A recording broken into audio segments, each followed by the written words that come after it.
नारदांचा मोह. शिवजींच्या इच्छेनुसार अतिशय रमणीय असे अद्भुत नगर प्रगट झाले. स्त्री पुरुषांना विहार करण्यासाठी अनेक बगीचे निर्माण झाले. त्यामध्ये रंगीबेरंगी सुवासिक फुले निर्माण झाली. या नगरीमध्ये शीलनिधी राजा राज्य करीत होता. त्याला अतिशय सुंदर कन्या होती. तिचे स्वयंवर करण्याचे आयोजन केले होते. त्यासाठी अनेक राजकुमार आले होते.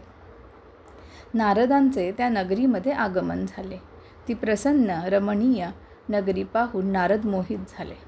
नारदांनी राजवाड्यात प्रवेश केला. शीलनिधी राजाने त्यांना सिंहासनावर बसवले, त्यांचे पूजन केले आणि आपल्या कन्येला नारदांना नमस्कार करण्यासाठी बोलाविले. तिचे लावण्य पाहून नारद विस्मित झाले. नारदांनी राजाला विचारले, देवकन्येसारखी ही सुंदर कन्या कोण आहे? राजा म्हणाला, ब्रह्मर्षी, ही माझी कन्या. ही उपवर आहे. तिचे लवकरच स्वयंवर करण्यात येणार आहे. तिला साजेल असा राजकुमार मिळावा अशी माझी इच्छा आहे. तरी हिच्या भाग्यात काय आहे हे आपण मला सांगावे. तिला पाहून नारदाच्या मनात तिच्या प्राप्तीची इच्छा निर्माण झाली, पण त्यांना काही बोलता येईना. राजास ते म्हणाले, तुझ्या कन्येला भाग्यवान पती लाभेल. शिवासमान त्याने कामदेवांना जिंकले असून तो वैभव संपन्न असेल. नारदाचे उद्गार ऐकून राजाला धन्य धन्य वाटले. नारद तेथून निघून गेले. शिवमायेमुळे नारदांच्या मनात राजकन्येचा विचार सतत येऊ लागला. नारद विष्णुलोकी गेले आणि त्यांना सारा वृत्तांत सांगितला. आपल्या मनातील इच्छा प्रगट केली. आपणास सुंदर रूप द्यावे अशी विनंती केली.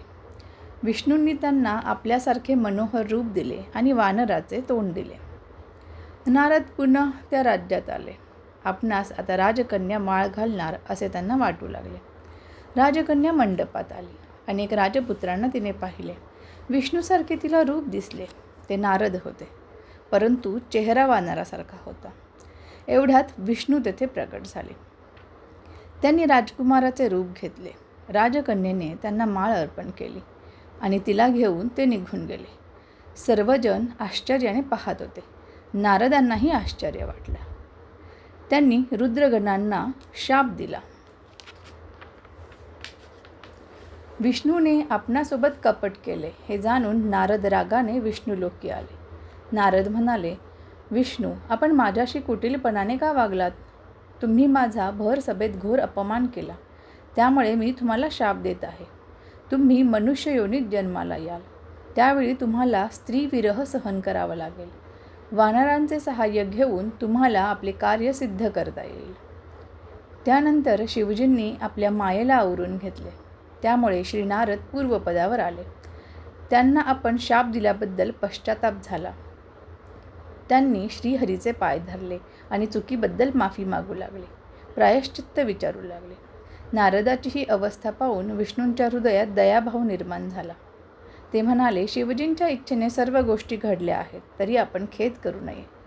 तुम्हाला नरकात जावे लागणार नाही. शिवजींच्या कृपेने तुमचे कल्याणच होईल.